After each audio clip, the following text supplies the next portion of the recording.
flooring is almost done.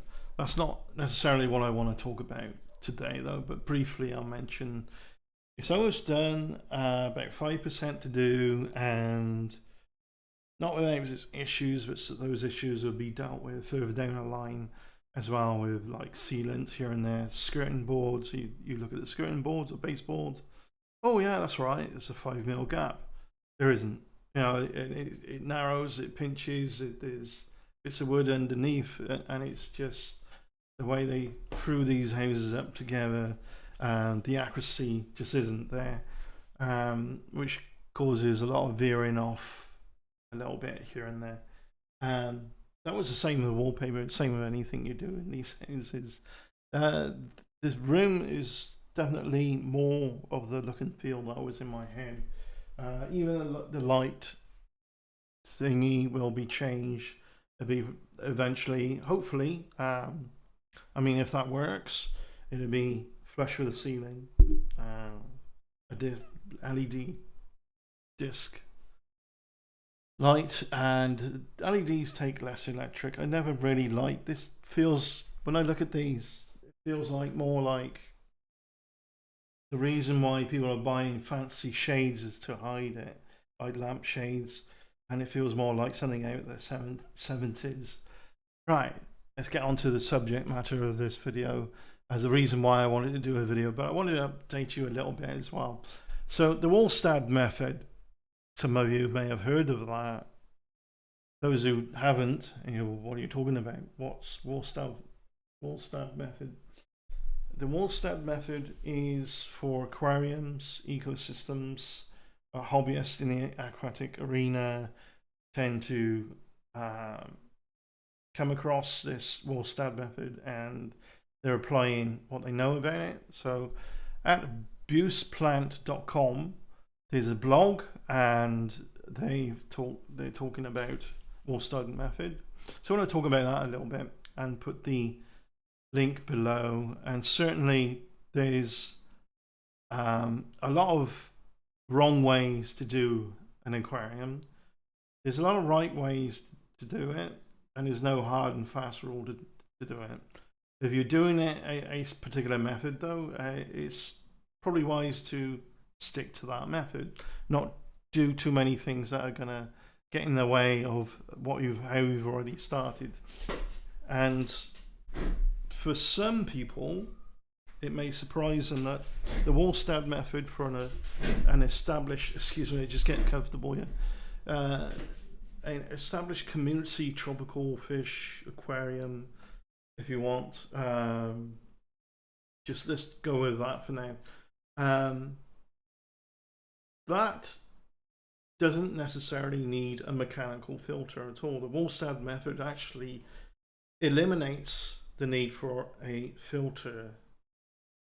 Now, some people will sit and go, that's asking for trouble. The toxins are going to build up, fish waste and all this. No. What happens out in nature, when you go past a pond or a river, does it smell really bad and putrid? No. It might smell a bit earthy, and it might have like a smell of water, like freshness, as well as a bit of earthiness. Right? Why is that? Why doesn't it go foul? Because one creature's waste is another creature's food, like it or not.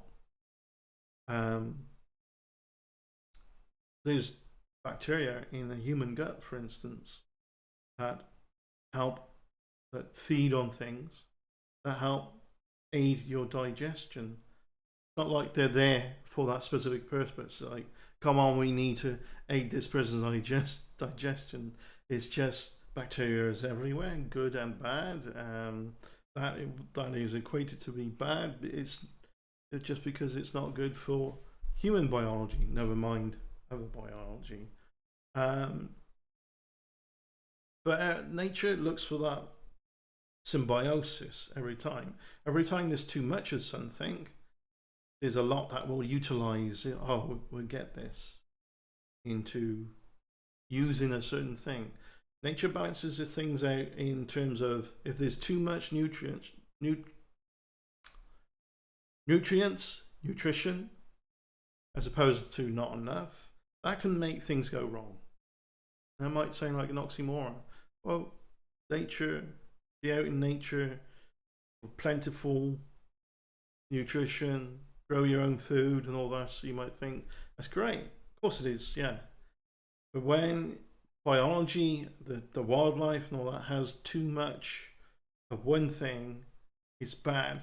For instance, this is how an aquarium with too much strong light, too much photosynthesis going on, will produce more algae, and it will outcompete with the plants you might have put in your aquarium in order for just to get the aesthetic appeal, never mind the Wallstad method. The plants are a filter in the Wallstad method. So yeah, there is a filter, but not in the typical technology sense or the mechanical sense. But certainly, if there's too much going on that can feed algal growths, which is a good thing in terms of if there's algae coming through in your aquarium, that means there's enough nutrition in there for a cycle of things to go on, in which waste is feeding plant matter, and the plants are growing and they want to oxygenate the water and they will help filter the water. However, algae can take a lot of oxygen from the water. It can cause overgrowth that I suppose you're viewing, for one thing, if it's on the glass, and it can choke up or choke out the plants that you want to do well, particularly if you've got some floating algae at the top. Plants at the bottom are not receiving enough light. In the case of ponds, you might have lighting from the sides of the aquarium, whatever, because the nutrition is too high. When it's really high, only select things, a narrowing of biodiversity happens, and is only certain bacteria and only certain food webs, if you will. An ecosystem needs a food web, bacteria and microbes helping to break down waste that feeds plants, that causes biofilm growth. This biofilm is like a gelatinous slime mold, a layer that occupants can feed on, fish can feed on, snails feed on, shrimp adore it, they feed on that.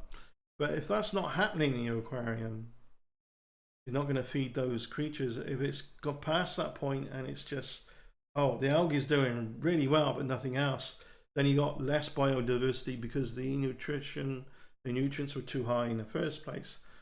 And it's toxic, but not toxic to those that can feed on that which is normally toxic, to feed on that and succeed as its species, particularly algae. And certain other bacteria that are really not good for a diverse biodiversity aquarium. So they've put down what is a Wallstad method. It's named after Diana Wallstad. There's some videos of her. I don't think this is anything that's referring to someone who's passed away. I think she's still around and with us. A technical advisor for the Aquatic Gardeners Association and renowned ecologist. Popularized the Wallstad method tank. This was Diana Wallstad popularized this, or the Wallstad aquarium, which is more generally known as the dirted tank. Diana Wallstad originally, she changed the way she did it a little bit, originally would just get dirt. Any old dirt put in the aquarium, just dirt, and it sounds funny. Shove a load of dirt in the aquarium. Now you're thinking, in comparison to older mindsets, or perhaps not older but misinformed mindsets, think that's no good. All about all these nasty things that are growing there. They're not necessarily nasty. The cleaner your aquarium, in terms of how we typically think of clean in society is poisonous to your occupants, because it's not feeding an ecosystem that feeds the creatures in there. It's not feeding algal growths that things can feed on. It's not feeding biofilms that things can feed on. Again, if you've got shrimp, they love the biofilm. What you don't want is, again, too much nutrition. You got too much algae and too much biofilm. You get like a slime on top of the surface of the water, which is now ruining the gases exchange rate in the water. And water's just water. In terms of water is ancient itself. People talk about quality of water, but that's kind of a misnomer. It's measuring what's in the water, not the water itself. So this is how people can set up successful ecosystems. And it's a bit of a few hurdles to start with, water changes to start with, but eventually, once it's very good, well balanced, all they're doing is top ups because of evaporation. No water changes whatsoever, because the ecosystem is exchanging and recycling the energy into different things all the time. Whole cycle of life. And certainly it sounds philosophical, perhaps. Where there's death, there's always life. But it's not just philosophical, it's literal and actual and factual as well. And one way to kick off a sort of activity in the right direction in the aquarium is put something dead in there. It's what dirt is. It's dead matter, right? And that has bacteria feeding on, and microbes and other things feeding on that, helping to break it down, but also dead leaves, certainly out in the wild, leaves falling out into ponds and rivers aid a good cycle of recycling nutrients. There's a popularized kind of theme within the aquatic hobby called a black water aquarium, and that's basically, if you've ever made tea from a tea bag, you see the water go that tanned color. That's called tannins that come out of leaves. Sometimes, like, it's basically tree sap does it. So out in nature, dead leaves fall into the river, trees, bits of tree, driftwood fall in, and they will color certain lakes and ponds. The water will be this kind of brown to golden kind of color. And some people in the aquatic hobby actually go for that tanned coloration instead of the crystal clear that is more popular among some people. Of course, you can have too many tannins released into the water and it gets too dense and you can't see what's going on. The main aim is to appreciate the aesthetic appeal and see the fish, the shrimp, whatever you're keeping in there. Certainly, though, tannins have antioxidant properties as well. So it's good for the fish or the shrimp or the, what was it, Thai microcrabs now, or crayfish. There's all kinds of crustaceans. There's all kinds of things you can keep that is more popular now than it was years ago when I first started. And it's also aided my interest to come back to the hobby, because there's so many fascinating creatures that you could put in a tank, and make sure you do your homework on what lives peacefully with what, and your homework on what is suitable for a certain size aquarium. This myth that was thrown out there is an old myth that was put out during the 80s and 90s, I think. Oh, you put a fish in that's yay size, they'll adapt to a certain yay size aquarium. They won't outgrow it. Bullshit. Some goldfish reach up to a foot long.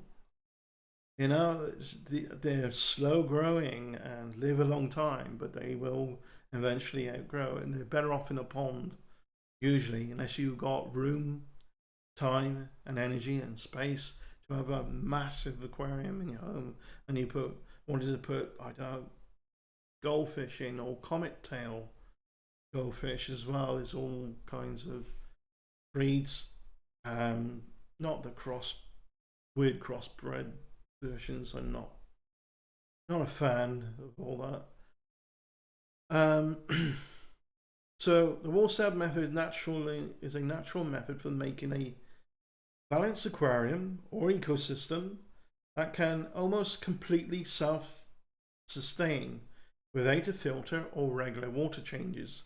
Again, when you're first setting one up though, there's a lot of work to get there, and once it's doing its thing, off it goes, and you just have to intervene with the maintenance here and there, trimming back the plants, maybe a bit of water top up, maybe a bit of feeding here and there, but if there's enough going on, limited feeding as well, sorry. Yeah, so I see the Wallstad method as you're creating a work of art that is alive, because certainly there's a lot of focus on aesthetic appeal as well, particularly now with aquascaping is very popular these days, has been for a long time. So you're creating a balanced aquarium or ecosystem that has fish and aquatic plants that support each other and will not require any CO2 injection or added fertilization.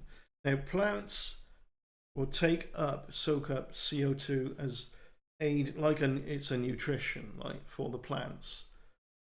Some people buying these expensive canisters to create a CO2 infusion into the water. It does aid the plants sufficiently.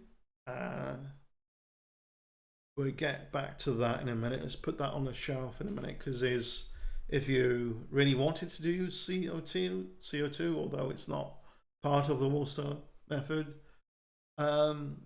there's a way to do it very, very cheaply. It's messy, but it's very cheap and free, relatively free compared to buying an expensive canister that's 100 plus, right?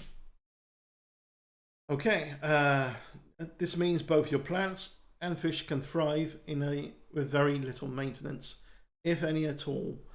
I don't know, they always promise like no maintenance. You're going to have to do something somewhere along the line, and it's part of the fun of the hobby though, is intervene.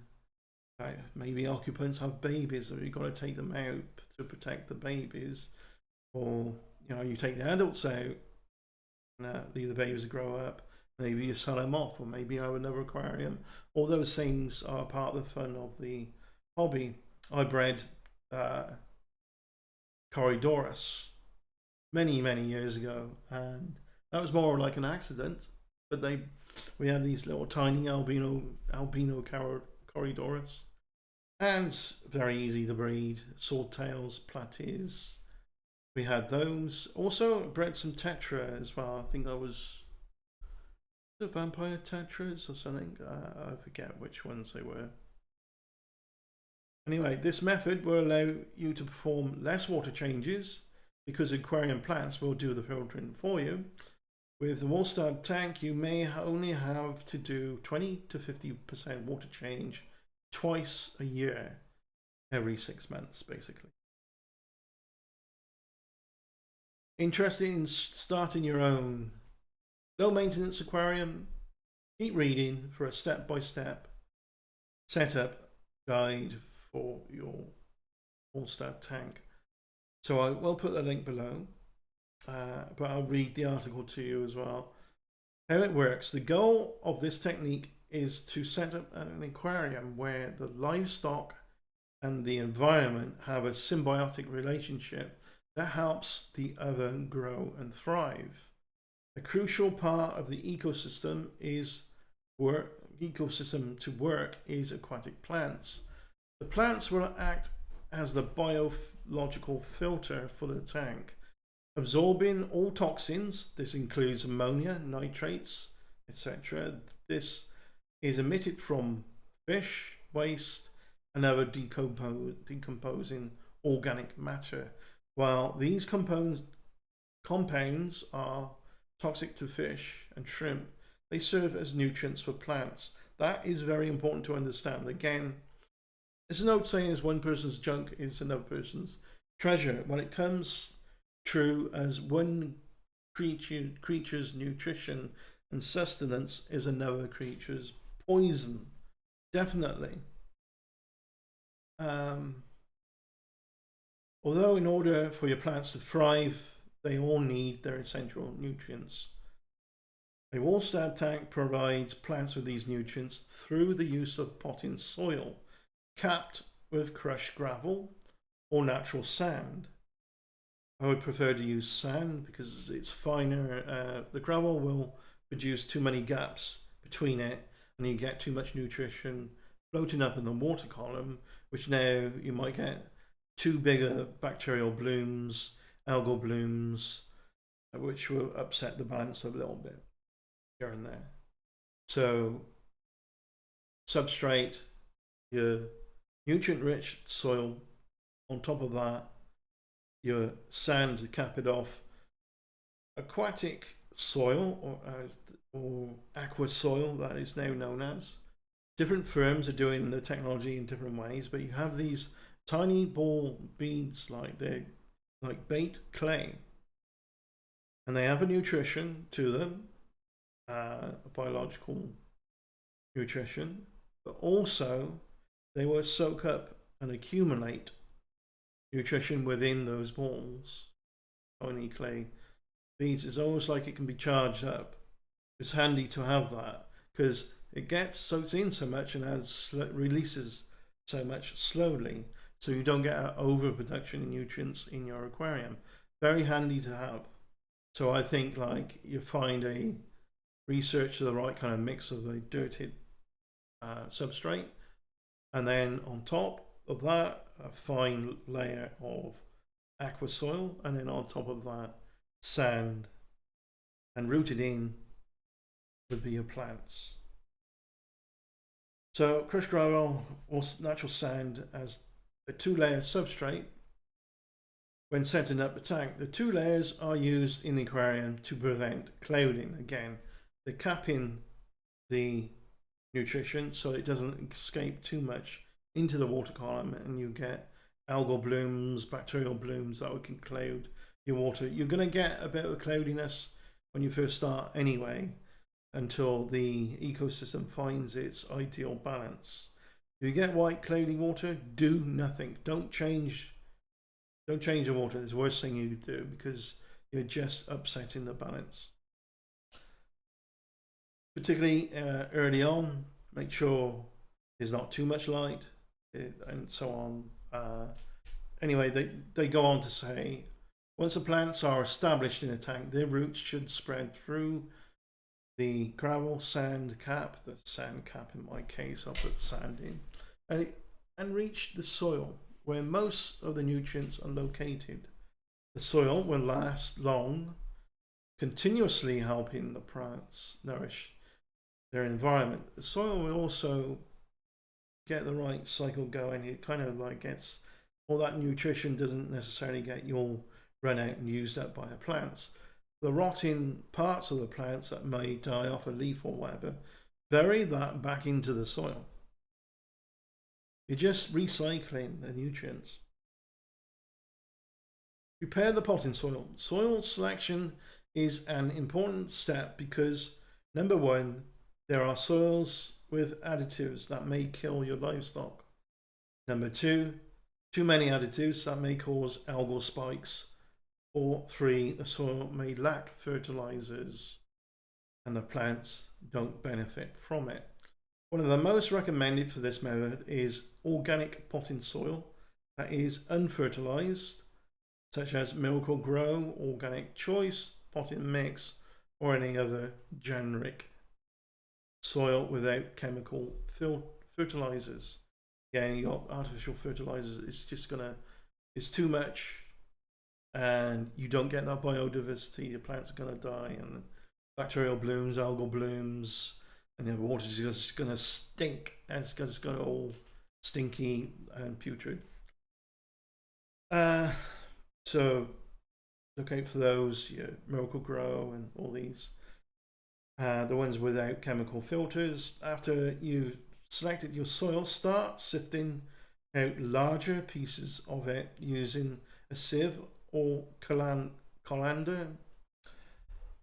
A lot of these larger pieces are portions of wood that will decay once underwater. This would create extra amounts of unwanted ammonia. Optional for aesthetics, cover the sides along the walls of the tank with the sand.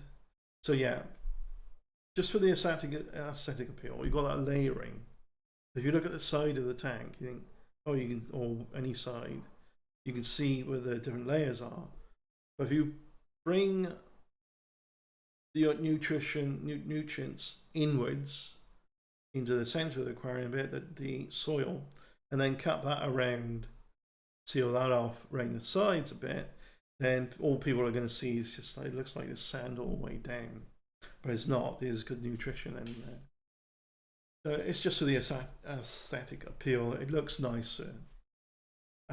So for aesthetics, cover the sides along the walls of the tank with the sand or gravel you'll be using as your cap. This way the dirt is hidden behind the border of sand and gravel when you view the tank. Add the soil. Add about 1 to 2 of the soil at the bottom of your tank as the first layer. 1 to 2 inches, of soil.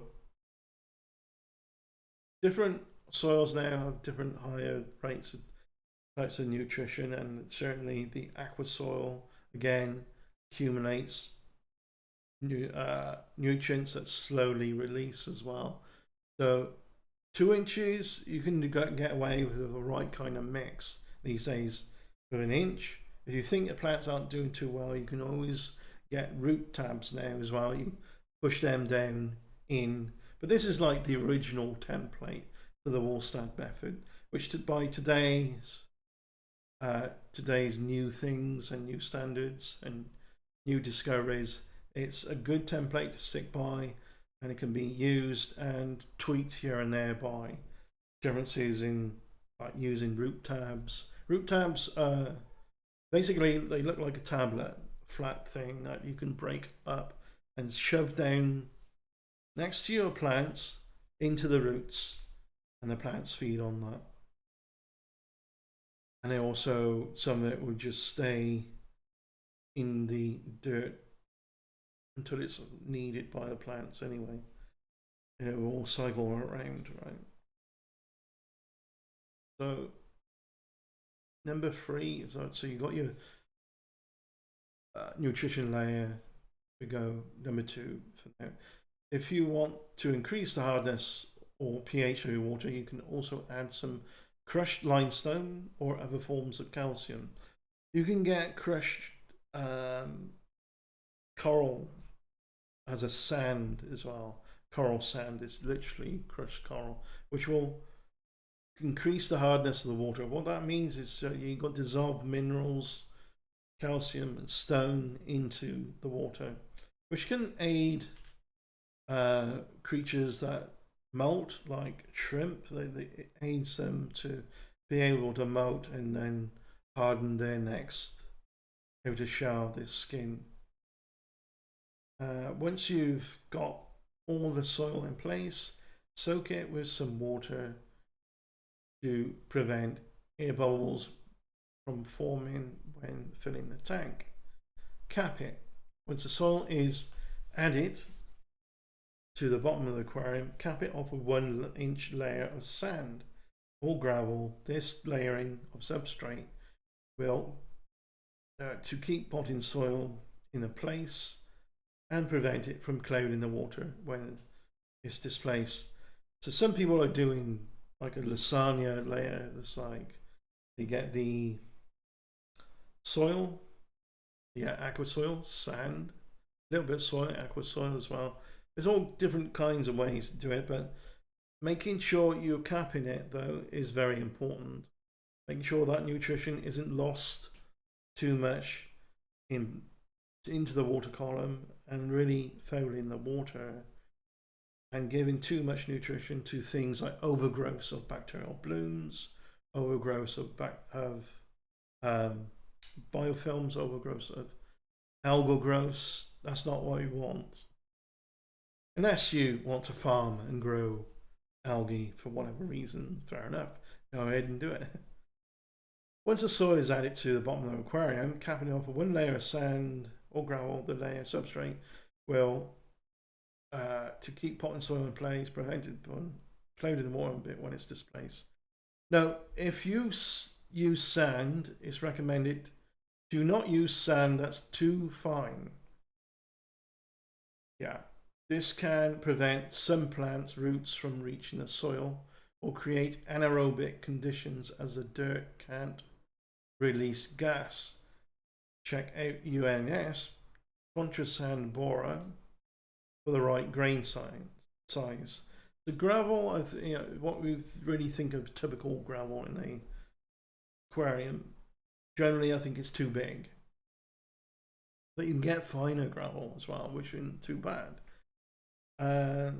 But in the 90s, people had gravel aquariums, and they're like a bigger than pea-sized gravel. It's too big if that's going to be your cap, in my opinion.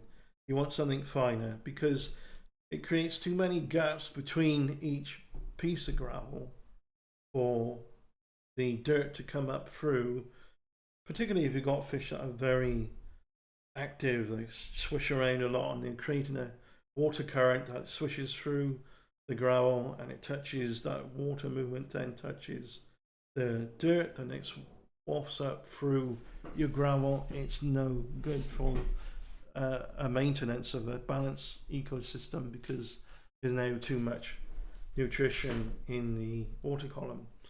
So that's handy. Let's have a look at UNS borer for the right grain size. UNS borer, $24. I'm not sure what that is in pounds, but we know what grain size that. I'll go about 3 mil grain size, 2.5. It's more like sand, very coarse sand, almost gravel, but not. Yeah, so yeah, that's pretty good.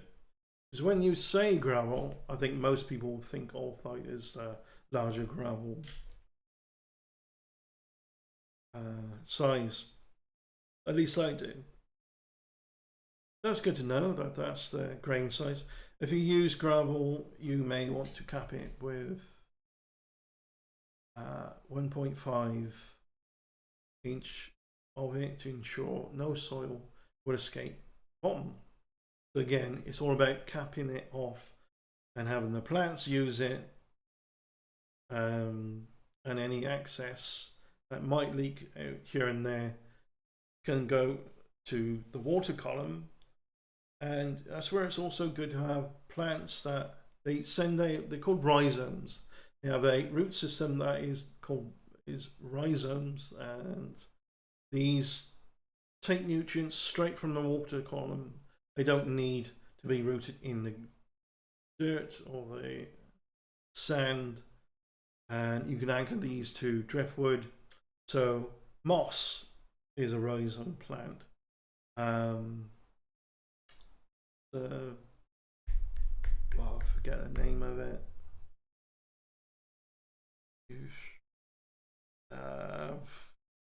Is it? I got a tiny version of one here, a small breed. It's one of these, even though that's rooted.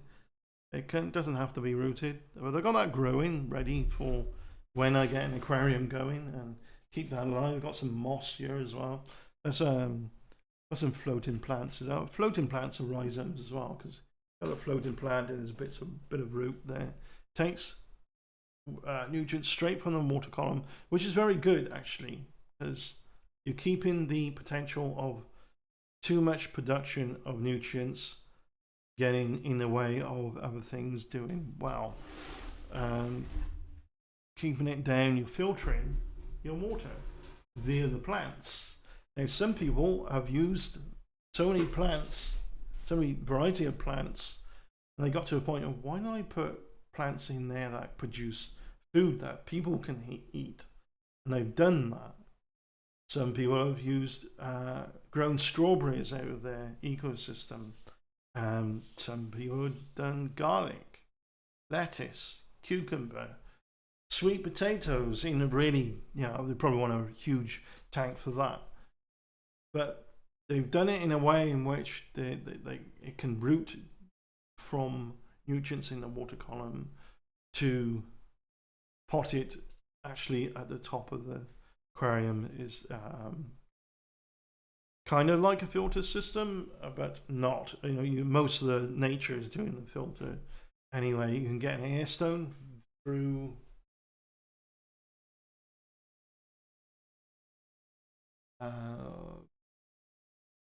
with me. I'm looking for something to give an example of what I want to describe.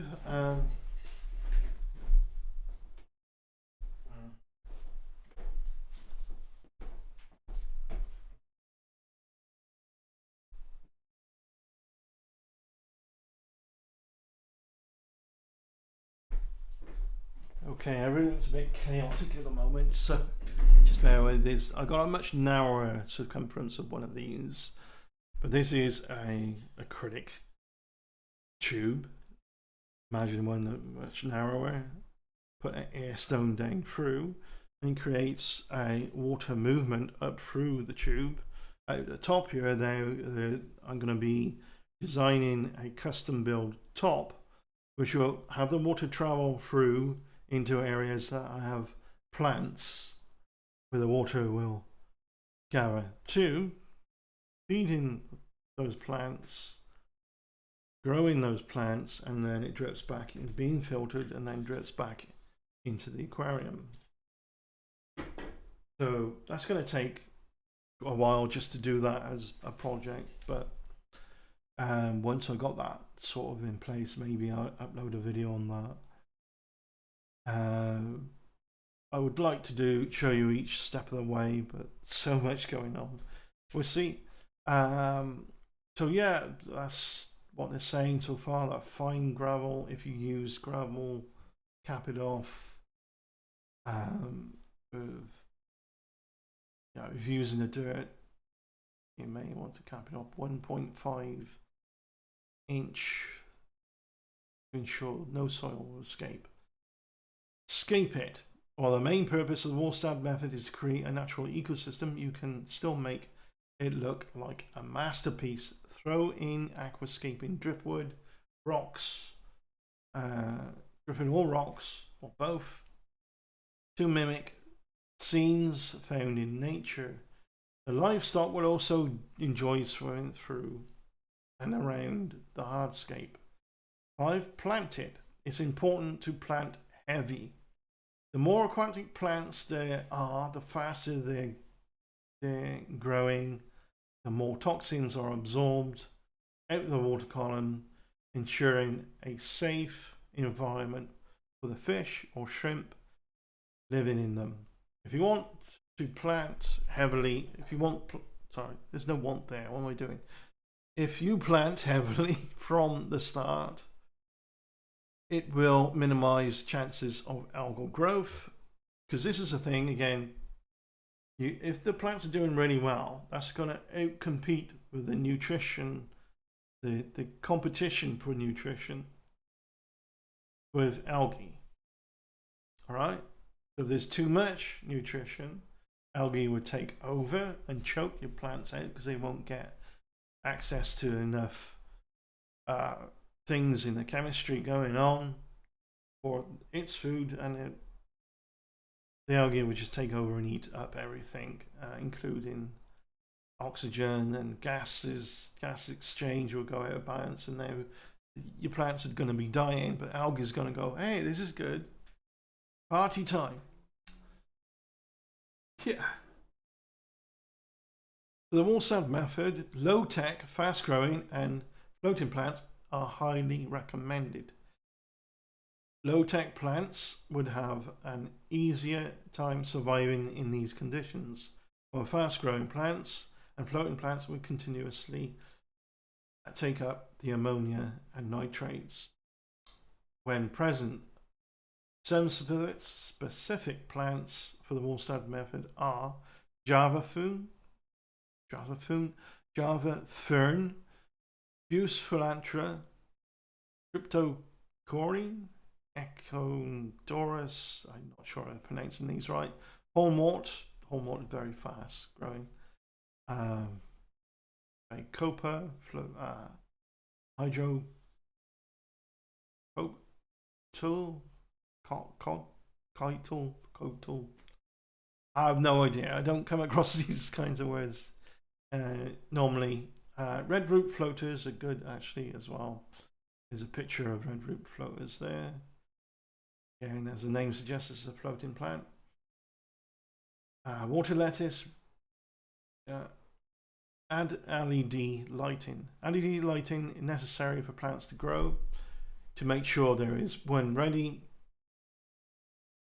to go by the time you finish planting. You would give your plants about 8 hours of moderate light every day.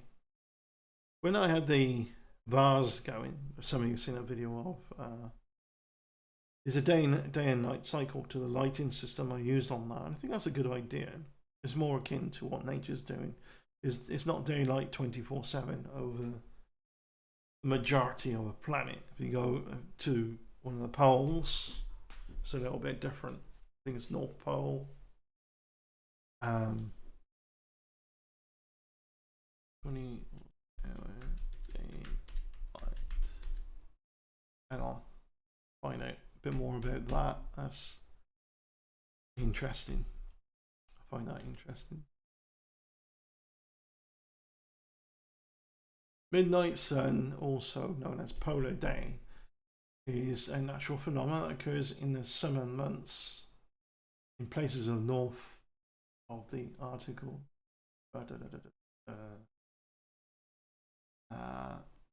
10 countries that enjoy 24-hour sunlight. Of course, some flat earthers are going to be all over that, aren't they?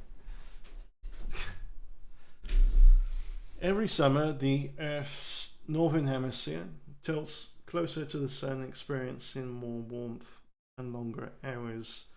In the Arctic Circle, the tilt is so significant that the regions towards the poles are rarely left untouched by the sun, and we get to see the sun even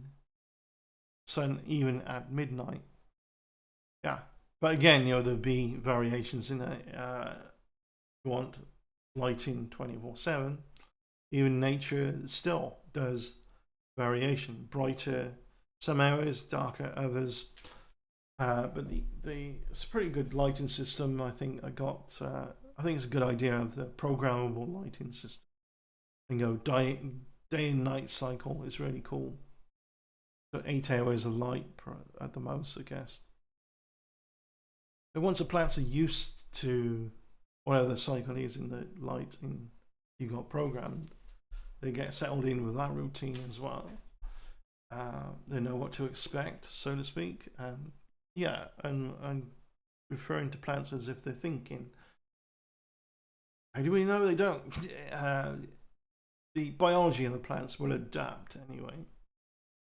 Certainly, so the leaves of submerged, some plants that do okay submerge, change a little as well, as opposed to those coming above the water. So that's the thing. Plants have a lot of adaptability to the environment around them if they're given the chance. Yeah. and that's very interesting. Water circulation, and that's very important. Although a filter is not necessary for filter per se, circulation is important, especially if you continuously experience biofilm in your tank. Biofilm prevents gas exchange. If you get a film at the top of the aquarium, can stop gases from escaping. Certain like carbon dioxide might build up in some of the substrate, and you get a bubble coming up. It doesn't escape the aquarium. You're now building carbon dioxide, which is not going to be good for occupants, or methane, whatever. There's something that's rotting, which would be normally beneficial in the ecosystem. It produces a gas, but now it doesn't escape. You're asking for trouble.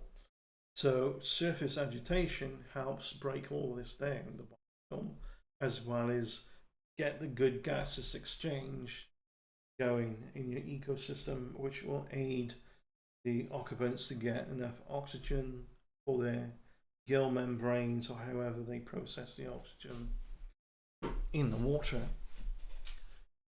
And that happens at the surface, by the way. People think that you've got an air stone with these fine bubbles, then that's instantly being dissolved into the water column. No, that's not true.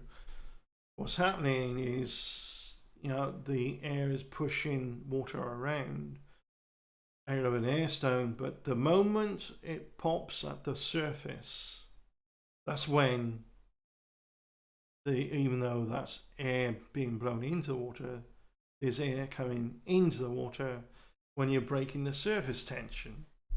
But you thought it was just the air going into the tank via your air pump, right? Nope. True. The air pump is aiding the agitation of the water surface to aid oxygen coming in. You can increase circulation by air stone or filter in order to allow water flow to throughout your tank. If you have a nano tank, circulation is a must in order to disperse all nutrients and CO2 all the plants. CO2 to all the plants. You can increase circulation by adding a small hob filter, like the Mighty Aquarium hob filter. There's a link there. Might have a look at that. Or a surface skimmer. If you're planning on setting up a smaller glass jar, a filter or air stone may not be necessary. Cycle the aquarium. Unlike typical cycling strategies for normal aquariums, the Wallstad method actually recommends adding fish once the tank is set up. According to this method, see, this is where I would tweak this a little bit. According to this method, the soil should already have enough bacteria that can break down the fish waste. While this has worked for some, it is recommended to stay cautious. That's why I'm leaning on being the cautious one. Test the water in the beginning stages of the setup before adding fish. Remember, a level of ammonia over 0.0 ppm, parts per million, can be harmful to fauna. A cycle tank should have these parameters. Ammonia is 0.0 ppm, nitrate 0.0 ppm, that's nitrite, sorry. Nitrate smaller than 20 ppm. If you're excited to add fauna to the tank, snails are hardy and can be added within the first week. For other fauna like fish, shrimp, it's recommended to wait. I want to talk about snails as well. People think, oh, they're just going to breed and take over. They're only going to breed and they are very prolific breeders, yeah. They're only going to survive with the right level of nutrients that are available at that point in time. At any point in time. This also means it's a good barometer for your nutrition being too high or not high enough in your aquarium. If you see a massive proliferation of them, chances are you might have too high a nutritional balance, which isn't a balance, it's too high, right? And they will outcompete your tank. If you're seeing some that kind of stop breeding and not doing so well past a certain point, and some have kind of a weak looking shell, that's why there's not enough nutrition available. But there's fish that can feed on these snails. There's even cases where people are thinking like, wow, there's too many snails, they've outbreeding, and they're like an infestation. There are too many of them, they're on everything. It's even snails on snails. There's one solution people are doing is adding an assassin snail, and the name is the clue for what that's for. This is a snail that eats other snails. Kind of mind-blowing. And, you know, aquatic snail eating other snails. Also, people have added like lettuce leaves or a bit of cucumber or whatever, and the snails are all over it.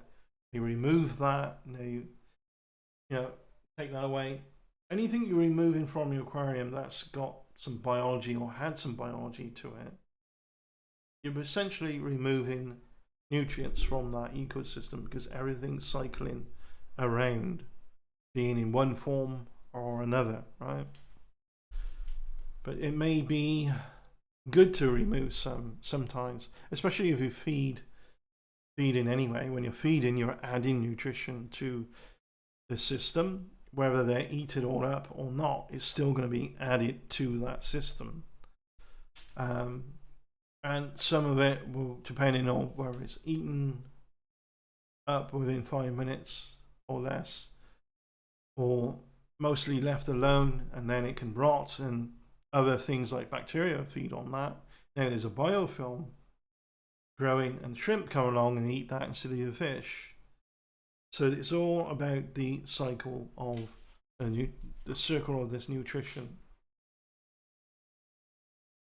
So if you're excited to add fauna to your tank, snails, yeah, read that bit. It's recommended to wait until your tank is fully cycled, around 4 weeks, and water parameters present represent those above.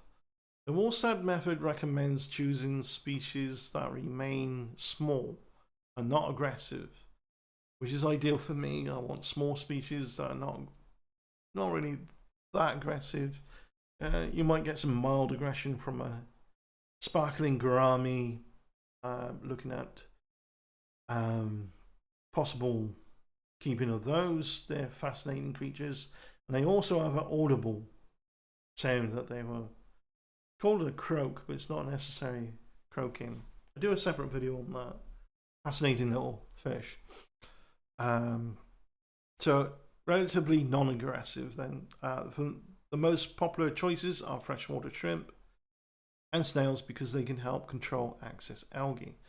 For fish, for nano 10-gallon tanks or less, consider smaller breeds like tetras, zebradanios, dwarf gouramis. Right. Liters to UK gallons. Just because the fish tank I got, that will be using this ecosystem take on things, is a 90 litre. You got litre bottles of water. I think of 90 of those. That's how much water it holds. And it is behind me, and it is I had to fill it up just to be sure it doesn't leak, and it doesn't. Got it off eBay with just the fish tank. It's beautiful. It's a fish tank, but it's I don't know what they call it, like a very, very clear sealant, but there's very little of it. But it is enough for the glass. It's a very strong seal. There's a certain word for it, how they do it, but it's nice to see that. It's how they do it. It's like the emphasis is on the tank contents rather than a tank. It moves your attention away from almost like the tank's not there. Convert liters to gallons. Yeah, 1 liter. Convert. So what's 90 liters in gallons? Because this is UK gallons, by the way, and no, fuck off. I'm not babysitting America. I'm not converting that. America's just a problem through and through. 19 gallons, UK. Yeah, let's go back to Wallstad.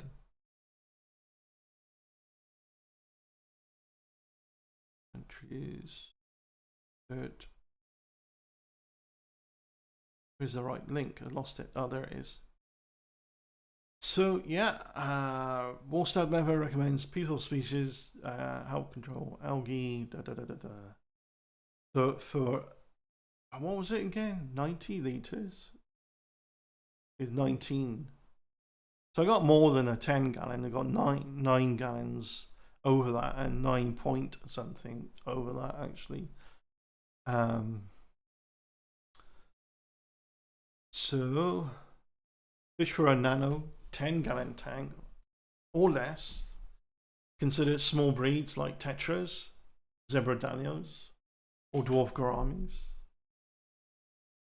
Many people come into the hobby with little knowledge on the cycling process and how to keep their planted aquarium healthy. It's an overwhelming amount of information on different aquatic plants, CO2, lighting, regular water changes, filtration, etc. Instead, the Wallstad method makes way for a natural approach to balancing your aquarium, with the plants doing all the work.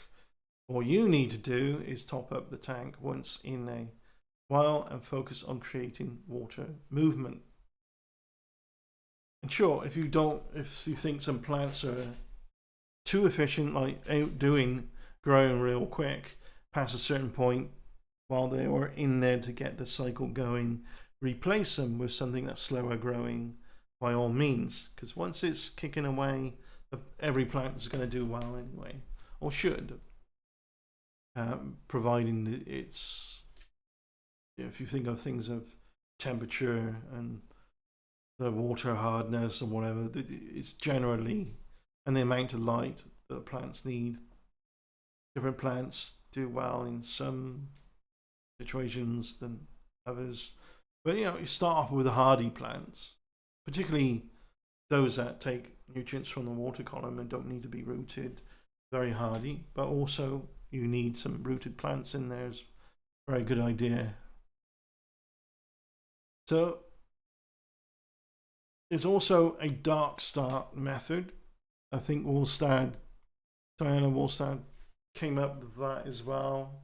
Correct me if I'm wrong on that, but a link will be below. I hope you've learned some things, and certainly in terms of bio load, bionutrients, once I got it going with plants will be the main theme for a while, and then add one thing in, which your first thing to add in probably be the shrimp, Neocardina shrimp. They produce very little waste, so there's very little biological load, and the system will just tweak a little bit and balance back out in terms of waste, and the plants will feed on that. It's no problem, right? Thanks for watching. Bye.